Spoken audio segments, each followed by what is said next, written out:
कहानी की शुरुआत में हम कहानी के मुख्य किरदार नेथन को देखते हैं, जो कि इस वक्त हवा में एक कार्गो प्लेन के साथ लटका होता है, जहां पर बहुत सारे बॉक्स हवा में झूल रहे होते हैं। वहां उसके पीछे एक और शख्स पड़ा होता है जो उसे शूट करने की कोशिश कर रहा था। बॉक्स पर उछलता कूदता नेथन उससे अपनी जान बचाता है। यहाँ से कहानी का सीन शिफ्ट होता है। फिर हमको 15 साल पहले का सीन दिखाया जाता है, जहाँ पर नेथन अपने भाई के साथ दिखाया जाता है, जहाँ वह एक म्यूजियम में आए होते हैं और म्यूजियम में रखे एक मैप को चुराने की कोशिश करते हैं, क्योंकि वह मैप दुनिया का पहला मैप था जो समुद्री लुटेरों ने बनाया था। समुद्री लुटेरे अपना खजाना लुटकर एक जगह पर रखते थे जिसका उन्होंने मैप बनाया था, और वह मानते थे कि वह खजाना आज भी उसी जगह पर है जिसका वह मैप है।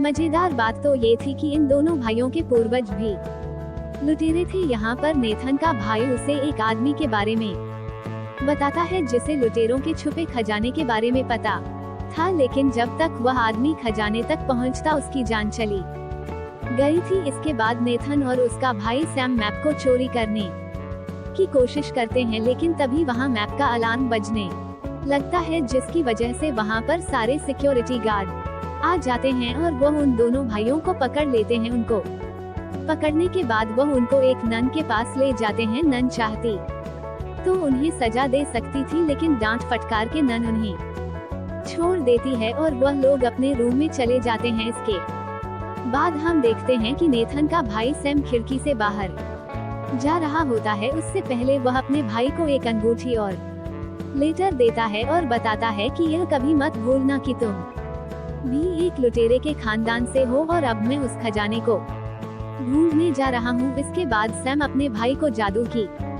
झप्पी देकर वहाँ से निकल जाता है। फिर वक्त के साथ कहानी आगे बढ़ती है। हमें 15 साल आगे वर्तमान का सीन दिखाया जाता है, जहां नेथन बड़ा हो चुका था और वह एक बारटेंडर की नौकरी कर रहा था। बार में उसके सामने खूबसूरत बला आती है। उसे देखकर नेथन इम्प्रेस हो जाता है और अपनी बारटेंडर की स्केल से उसे इम्प्रेस करने की कोशिश करता है। उसे बातें करते हुए नेथन उसका ब्रेसलेट चोरी कर देता है। इसके बाद वहां पर विक्टर नाम का एक आदमी दिखाया जाता है। विक्टर नेथन से बातें करता है और उसे उसका लेटर खरीदने के लिए बोलता है, लेकिन वह लेटर उसकी खानदानी था। इस वजह से नेथन उसे बेचने से इनकार कर देता है। फिर विक्टर वहां से चला जाता है। इसके बाद नेथन जब अपनी पॉकेट चेक करता है जिसमें उसने चोरी किया हुआ ब्रेसलेट रखा था, तो उसने उसे ब्रेसलेट नहीं मिलता है। विक्टर का कार्ड मिलता है तो समझ जाता है कि विक्टर चोरी में भी उसका उस्ताद है। विक्टर के कार्ड के जरिए नेथन उसके एड्रेस पर पहुंचता है, जहां पहुंचकर वह शॉक्ड हो जाता है, क्योंकि विक्टर के पास एक छोटा म्यूजियम था जहां पर कहीं पौराणिक समय की चीज थी जो देखने में काफी आकर्षक थी। इसके बाद नेथन देखता है कि वहां पर वही मैप है जो उसने अपने भाई के साथ एक म्यूजियम में सालों पहले देखा था। फिर नेथन के पीछे से वहां पर विक्टर भी आ जाता है और वह उसे उसके भाई के बारे में बताता है कि वह और उसका भाई इस खजाने को ढूंढ रहे थे, लेकिन बीच में उसका भाई कहीं खो गया है। इसलिए अब विक्टर चाहता है कि नेथन उसके साथ मिलकर वह खजाना ढूंढे और उसके भाई को भी। पहले तो नेथन इसके लिए मना कर देता है, लेकिन वह अपने भाई से मिलना चाहता था, तो कुछ देर सोचकर वह विक्टर की डील के लिए हाँ बोल देता है। इसके बाद अगले दिन नेथन विक्टर से मिलता है और विक्टर उसे खजाने की चाबी के बारे में बताता है, जो एक क्रॉस के जैसी थी, जिसका कुछ दिन बाद ऑक्शन होने वाला था। और वह बताता है कि ऑक्शन से पहले हमें उस क्रॉस को चुराना है। बातों बातों में नेथन विक्टर से बोलता है कि खजाने का 50-50% हिस्सा होगा, लेकिन बदले में विक्टर बोलता है कि मैं 10% से ज्यादा तुम्हें नहीं दूंगा। इसके बाद ऑक्शन का दिन आ जाता है, जहां नेथन और विक्टर उस क्रॉस को चुराने के लिए पहुंचते हैं। ऑक्शन में शहर के काफी अमीर लोग आते हैं। वहीं पर एक और शख्स सेंटियागो भी आता है, जो विक्टर के जैसे ही खजाने के पीछे पड़ा हुआ था। क्रॉस को चोरी करने के लिए नेथन इलेक्ट्रिक रूम में जाकर पावर काटने की कोशिश करता है, लेकिन तभी वहां सिक्योरिटी गार्ड आ जाते हैं और जो नेथन के पीछे पड़ जाते हैं। लेकिन नेथन वहां से बचता बचता भागता है, जहां विक्टर देखता है कि सबका ध्यान नेथन की ओर है, तो विक्ट्री सिक्योरिटी गार्ड की ड्रेस में जाकर क्रॉस को चोरी कर वहां से निकल जाता है, लेकिन नेथन भी सिक्योरिटी गार्ड को चकमा देकर वहां से विक्टर के पास पहुंच जाता है। इसके बाद नेथन और विक्टर बार्सिलोना पहुंचते हैं, जहां विक्टर नेथन को इस प्लान के तीसरे साथी से मिलाता है जिसका नाम था क्लोई। उन दोनों को देखकर क्लोई उनके साथ काम करने से मना कर देती और वहां से चली जाती है। तभी नेथन अचानक से अपना बैग देखा है, जिसमें वह देखता है कि उनका क्रॉस गायब है, जो कि क्लोई ने अपनी हाथ की सफाई से उनसे चुरा लिया था। इसके बाद में नेथन उसका पीछा करने लगता है। वह बिल्डिंग के ऊपर उसके पीछे कूदता फदकता भागता है और क्लोई उनसे बचते हुए भागती है। वहां से भागने की कोशिश करती है। क्लोई अपनी गाड़ी में ड्राइविंग सीट पर बैठ जाती है। तभी नेथन उसकी गाड़ी के सामने आ जाता है और उसे बोलता है कि इस क्रॉस को लेकर तुम्हारा कोई फायदा नहीं होगा। तभी वहां विक्टर आ जाता है और विक्टर बोलता है कि यह क्रॉस तुम्हारा किसी फायदे का नहीं है, क्योंकि हमारे बिना तुम उस खजाने को नहीं ढूंढ सकती हो और इस खजाने के पीछे कहीं माफिया के लोग पड़े हैं जिनके निशाने पर तुम भी आ जाओगे, इसलिए तुम्हें हमारी सख्त जरूरत है। इसके बाद क्लोई उनकी बात मान जाती है। इसके बाद खजाने की तलाश में ये तीनों एक चर्च में पहुंच जाते हैं। इसके बाद सेंटियागो एक प्रोफेशनल किलर को हायर करता है और उसे बताता है कि उसको विक्टर और नेथन से जाकर उस क्रॉस वाली चाबी को लेकर आना है। इसके बाद सीन शिफ्ट होता है और हमें नाथन दिखाया जाता है, जिसमें नाथन सैम के द्वारा दिए गए फोटो देख रहा होता है और विक्टर जमीन पर बने निशानों के थ्रू बेसमेंट का रास्ता ढूंढ लेता है। बेसमेंट में जाने के बाद नेथन अपने दिमाग का इस्तेमाल करके की होल ढूंढ लेता है। उसके बाद क्लोई के साथ मिलकर नाथन की होल में की को डालता है, जिसके बाद एक छोटी सी गुफा खुलती है, जिस पर विक्टर बोलता है तुम दोनों उस गुफा में जाओ और मैं यहाँ बाहर रहकर सभी लोगों का ध्यान बांटने की कोशिश करूंगा। विक्टर नेथन को एक वायरलेस फोन भी देता है और बोलता है कि मुसीबत में पड़ने पर यह फोन हमारे काम आएगा। नेथन और क्लोई गुफा में जाते हैं और गुफा का रास्ता एक क्लब में जाकर निकलता है, जहां क्लब में उन्हें एक और साइन मिलता है। इसके थ्रू आगे बढ़ने की कोशिश करते हैं, लेकिन तभी उन्हें सेंटियागो के किला के चमचे उसे वहां मिलते हैं, जिनके साथ नेथन की हाथापाई होती है और हाथापाई करते करते नेथन और क्लोई उस खुफिया दरवाजे में घुस जाते हैं। इसके बाद वहां उन्हें एक और दरवाजा मिलता है। उसके अंदर जाने पर वहां उन्हें फिर से एक की होल मिलता है। क्लोई जब उस की होल में अपनी की डालती है तो वहां से पानी बरसना स्टार्ट हो जाता है। एक्चुअल में वो पानी ऊपर जमीन पर बने हुए एक फाउंटेन से आ रहा था, जहां पर विक्टर पहले से मौजूद होता है। नाथन विक्टर को ऊपर से मदद करने के लिए बोलता है, जहां पर उसे एक टेबल के पीछे की होल जैसा दिखाई देता है, लेकिन तभी वहां पर ब्रैड पहुंच जाती है, जिसको सेंटियागो ने किला बनाकर भेजा था। वहां पर ब्रैड और विक्टर के बीच काफी जबरदस्त लड़ाई होती है। फाइनली काफी हाथापाई के बाद विक्टर ब्रैड को हरा ही देता है। इसके बाद विक्टर की होल में अपनी की डालता है, जिससे क्लोई और नेथन के सामने एक और दरवाजा खुलता है और जहां वो थे वहां पानी भरना भी बंद हो जाता है। लेकिन उससे पहले क्लोई वहां पानी में बेहोश हो जाती है, लेकिन दूसरा दरवाजा खुलने पर नेथन उसे बचा लेता है। इसके बाद नेथन विक्टर को एक छोटे से दरवाजे से देख पाता है। फिर नेथन एक और की होल में की डालता है, लेकिन की उसमें ठीक से फिट नहीं हो पा रही थी। फिर इसके बाद क्लोई विक्टर से उसकी की मांगती है, जिस पर विक्टर पहले तो कुछ सोचता है, फिर बाद में क्लोई को अपनी की दे देता है, क्योंकि उसे नेथन पर भरोसा था। क्लोई विक्टर और अपनी की को जोड़कर एक की बनाती है। फिर उस की से नेथन एक और दरवाजा खुलता है, जहां अंदर जाने पर उन्हें बड़े बड़े घड़े मिलते हैं।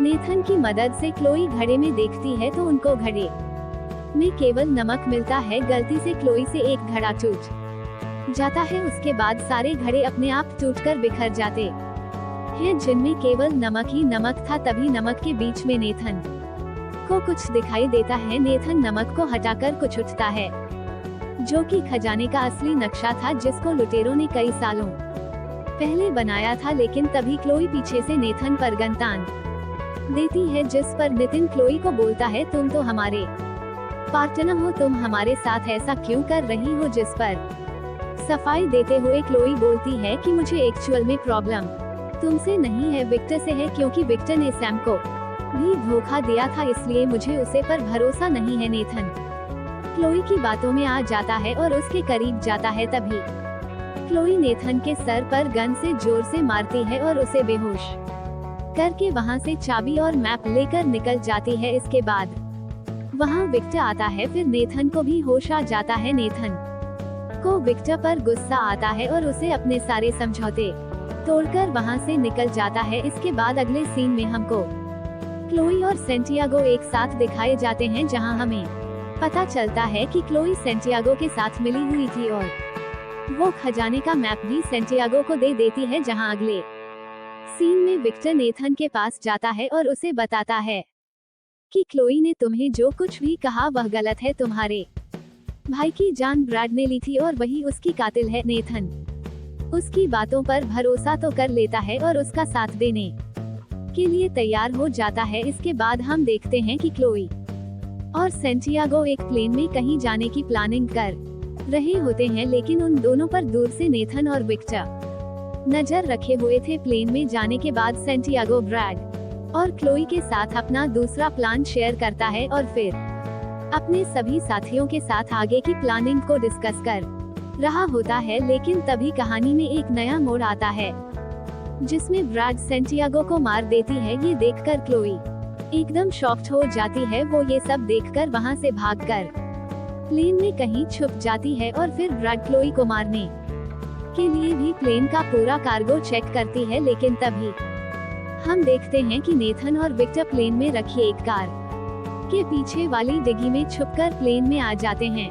जब ब्रैड क्लोई को ढूंढ रही होती है तो नेथन और विक्टर ब्रैड का मैप वहां से चुरा लेते हैं। वो दोनों ब्रैड से बचते हुए कार्गो एरिया में आते हैं और वहां ब्रैड और उसके सैनिकों को देखकर कार्गो के पीछे छुप जाते हैं। लेकिन तभी ब्रैड को पता चल जाता है कि उसके अलावा भी कार्गो एरिया में कोई और है। फिर क्या था, विक्टर और नेथन उसके सामने आ जाते हैं। ब्रैड अपने सैनिकों से विक्टर पर गोली चलाने के लिए कहती है, लेकिन तभी विक्टर एक बड़े से बॉक्स का एग्जिट लीवर खींचकर पैराशूट के साथ प्लेन से एग्जिट हो जाता है और नेथन को भी बोलता है कि तुम भी पैराशूट के साथ नीचे आ जाओ। लेकिन नेथन को तो अपने भाई का बदला लेना था। लेकिन तभी ब्रैड का एक सैनिक नेथन पर गोली चलाने ही वाला था, लेकिन उससे पहले नेथन प्लेन में रखे सभी कारकों का एग्जिट लीवर खींच देता है, जिससे सारा कार्गो एक एक करके प्लेन से बाहर निकल जाता है और हवा में लटक जाता है। कार्गो के साथ नेथन का पैर फंस जाता है और वह भी एक बड़े से बॉक्स के साथ हवा में लटक जाता है, जो कि इस मूवी का एक बहुत ही जबरदस्त सीन था, जिसमें डायरेक्टर ने बहुत ही गजब VFX का इस्तेमाल किया है। इसके बाद नेथन, जो कि कार्गो के साथ हवा में लटका हुआ था, वह कार्गो के सहारे प्लेन में वापस आता है। लेकिन तभी क्लोई कार को लेकर प्लेन से एग्जिट करने ही वाली थी कि उसके कार के आगे नेथन आ जाता है और वह दोनों प्लेन से नीचे गिर जाते हैं। वो दोनों हवा में गुलाटियां खाते खाते एक बड़े बॉक्स को पकड़ लेते हैं। उस बॉक्स का पैराशूट खोलकर वह दोनों पानी में लैंड कर जाते हैं और वो खुशकिस्मती से पास के आइलैंड पर जा पहुंचते हैं। वहां जाकर क्लोई और नेथन रात बिताने की सोचते हैं। रात को जब क्लोई रेस्ट कर रही होती है, तब नेथन खजाने की की से खजाने की मैप में एग्जैक्ट लोकेशन ढूंढ लेता है, जिसको वह एक पेपर में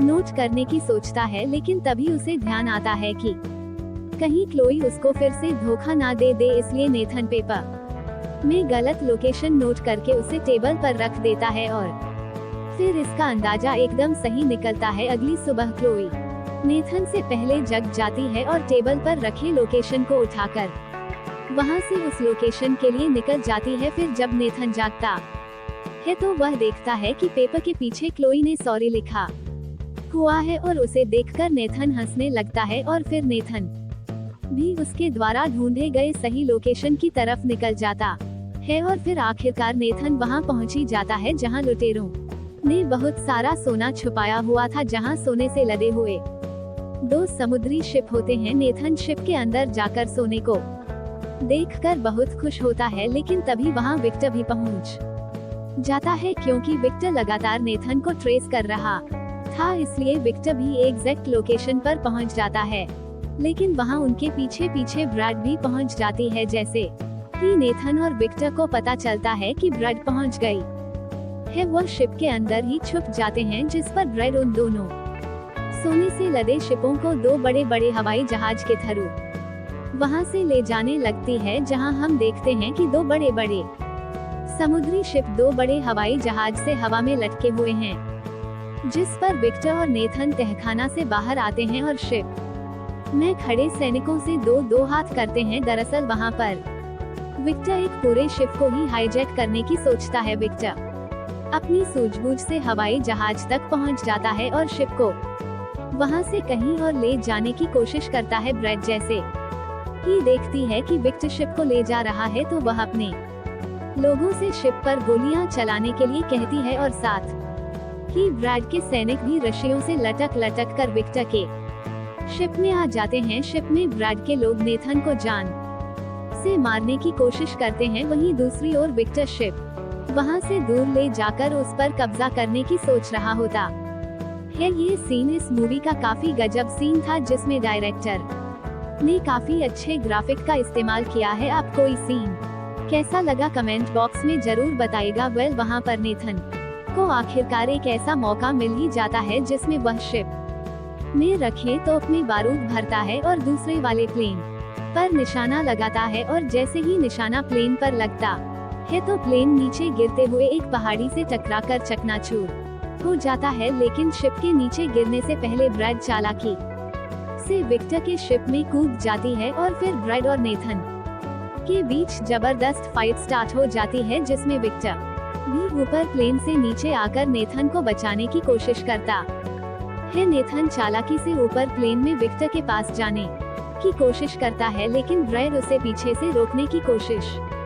करती है, जिस पर विक्टर एक सोने से लदा हुआ बैकपैक जो कि उसने शिप में रहकर भरा था, उसे सीधे ब्रैड के ऊपर फेंकता है और ब्रैड पानी में जाकर गिर जाती है। लेकिन इसके बाद भी ब्रैड पानी में जिंदा रहती है, लेकिन तभी प्लेन से लटका हुआ शिप भी ब्रैड के ऊपर आ गिरता है, जिससे अब तो पक्का था कि ब्रैड की मौत हो चुकी है और सारा का सारा सोने से लदा हुआ शिप पानी में डूब जाता है। फिर वहां उस लड़ाई को देखकर पुलिस भी आ जाती है, जिस पर नेथन और विक्टर वहां से बचकर निकलने की कोशिश करते हैं। फिर फ्लाइट में विक्टर नेथन को बोलता है कि हमारे हाथ कुछ नहीं लगा, लेकिन तभी नेथन अपने बैग में से कुछ सोने की बार निकालकर विक्टर को देता है और कहता है कि ये तुम्हारा इनाम है। ये देखकर विक्टर बहुत खुश होता है और उसका शुक्रिया अदा करता है, और फिर यह मूवी यहीं पर खत्म हो जाती है।